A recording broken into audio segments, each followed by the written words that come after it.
Thank you so much, Ifan Yokafor, for the update, and it's been a long wait. Well, elections have been won and lost in Kogi and Bayelsa State. Right there in Kogi State, Yaya Bello has been declared elected with 406 votes, 222, and the immediate runner-up of the PDP, 189704. Well, I'm being joined here by Dr. Abiodun Adeneyi, Associate Professor of Mass Communication and of the Department of Mass Communication, Based University. Thanks for joining me. Thank you for giving me on again. Well, the elections have been on and the tensions were high. I believe by now, tensions have died down. When you lose or win election, we expect the display of the spirit of sportsmanship. Yeah, so it has happened, and finally the Kogi State aspect.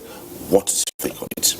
Well, you know, when we were here Saturday morning to review the elections, you know, we were quite slightly celebratory, you know, and because there were no incidences at 12 o'clock, so we're happy and we're hoping that it will permeate the entire dimension of the election up to the time of collation and up to the time of declaration of result. But unfortunately, perhaps we celebrated too early because as the elections progressed, you know, we saw so many reports of tension, so many reports of crisis, very disturbing, very worrisome reports actually. But it's also key as well that INEC stuck to its grounds, they followed the rules and said, look, we cannot cancel any election, we do not have powers to cancel the election.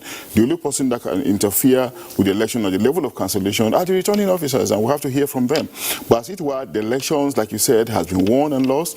What is left for all the participants, including the aggrieved ones, what they can only do now is to resort to the courts of law and not take laws into their hands. It's very, very important that we have peace. You know, no matter how aggrieved, no matter how pained they are by the outcome of the election, the only platform for them now to seek justice is the courts of law. And I think they should just dutifully resort to that platform so that we can be procedural, you know, and in the interest of peace and the growth and development of our country.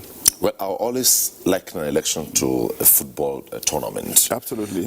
When the whistle goes off, you don't expect it. The pendulum starts, but where it swings and stops becomes the issue. Absolutely. Now, Bayelsa, incumbent PDP, governor-elect APC.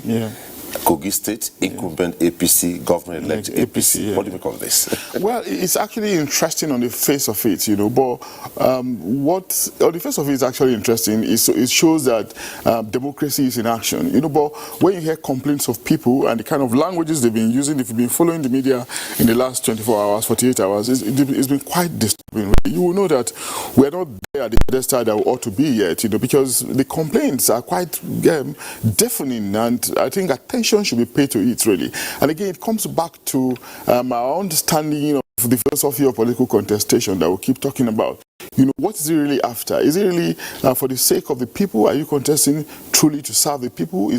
Are you really altruistic, or you're just contesting to serve the self? You know, so if it is to serve the people, you know, if it's to serve the people for the generality of the populace, and there's a semblance of rejection, rightly or wrongly, you know, are you supposed to be die-hearted? Are you supposed to be vociferous in the pursuit of the so-called mandate that allegedly stolen? We cannot cast aspersion, we cannot pass judgment on the winners or the losers, as it were, but we need some level of moderation in the way they go about reacting to the outcome of the polls, really. We need some moderation. In the circumstance, we need the declared victor, the declared victorious person, to be magnanimous, and we need those who have been declared as losers to also be gallant, so that there could be a compromise, a meeting point. And that meeting point in the circumstance, I think, can be resolved through the courts of law. Okay, let's veer off a bit and go to the Kogi West Central District rerun election.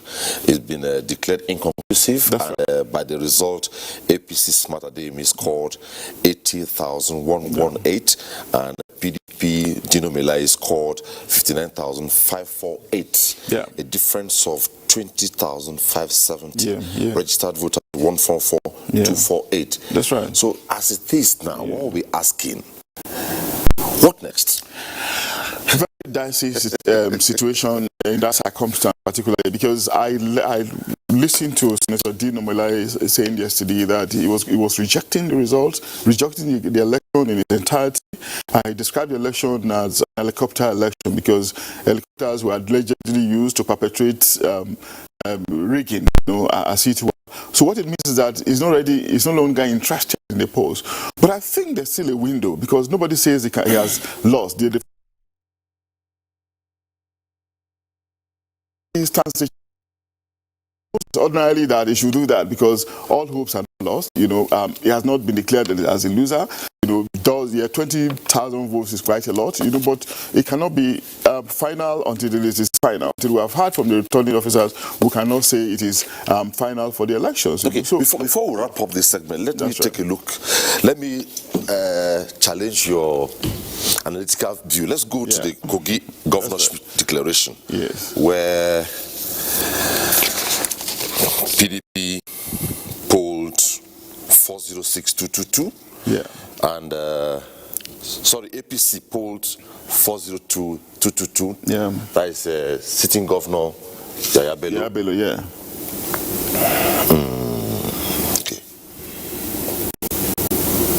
Okay. Go on. We can say it.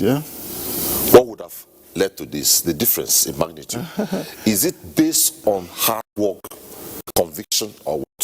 In terms of the variance? That's a nice one. I think it is actually slightly surprising for pundits like me, because you will have thought that voting will have revolved around the ethnical configuration of the state. But in the circumstance, it is slightly unethnical. And the reason is this, because the Gala people, that is Kogi East people, are the dominant people in terms of population.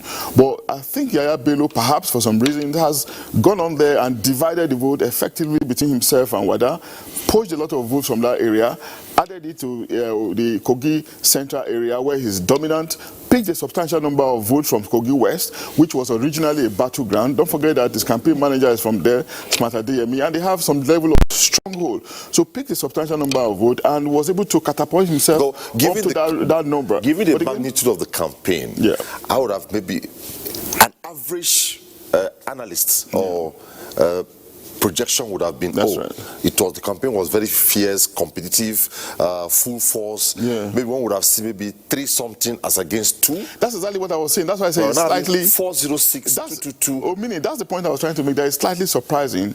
Because it is the first time it's going to happen that area, the Kogi East people, will vote in this direction.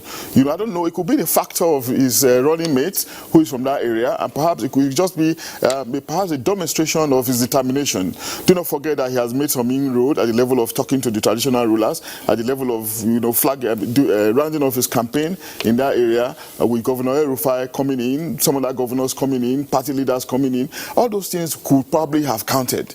We cannot really know. I think with time we'll know some of the details, but it is instructive that the state is probably moving away from ethnic politics to one around other factors that may be based on momentary reasons, like the campaign acumen of the contestants. I know for instance that the campaign was very tense, and so much was at stake because we had a governor who emerged not necessarily to election but through some technicalities, and now he was going to face the polls.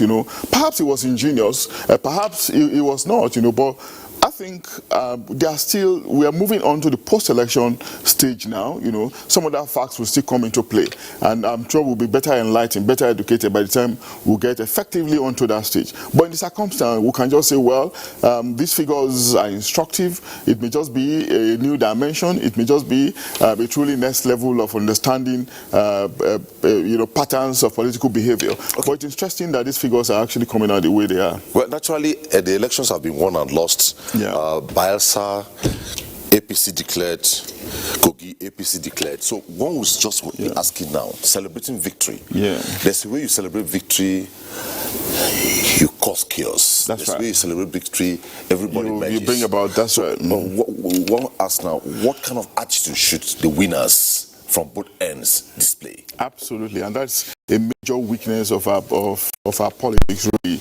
It should be an attitude of involvement, of encouraging participation, of not thinking that because you are the winner, you have to take all, not thinking that because you are the winner, you should not ride roughshod on the losers, and it should be an attitude of true service, believing that yes, you have been declared winner, not for the sake of it, but it's a means to an end. You know, there were some promises you gave to the electorate. How are you going to work towards achieving those, towards fulfilling those promises? It is very important that they should all be circumspect. You know, they should be magnanimous in victory, and let the losers to be gracious. You know, be gallant in defeat. You know, it's not the end of the world.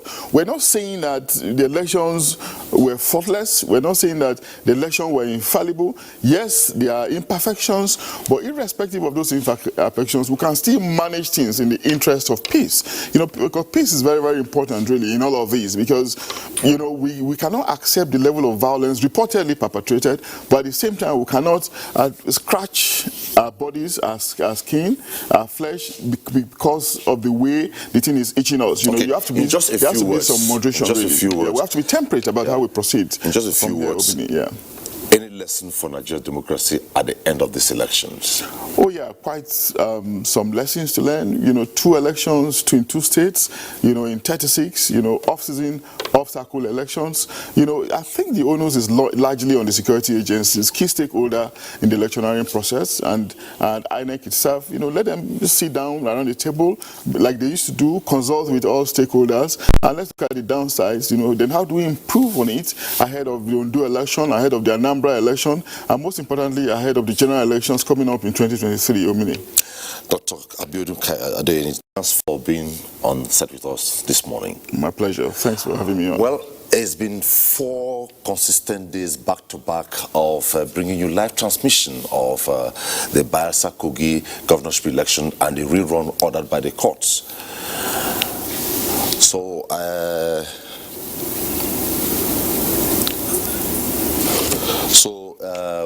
We brought you up to speed. We mobilized our crew to everywhere, and we are sure that we brought you everything about the elections. Kogi, winner declared. Bayelsa, winner declared. And at this juncture, I must say that we have come to the end of Bayelsa Kogi Decide. And indeed, Bayelsans have decided. We have a governor-elect. Kogites have decided. We have a governor-elect too. And indeed, the rerun, the inconclusiveness of the Kogi West senatorial elections, I believe INEC at the appropriate time will fix the date for it. On behalf of all of us at this end, we thank you for being there, and we thank all our teams from Bayelsa, all the ones from Kogi, and indeed in Abuja for making it a success. Thank you so much. Bye-bye.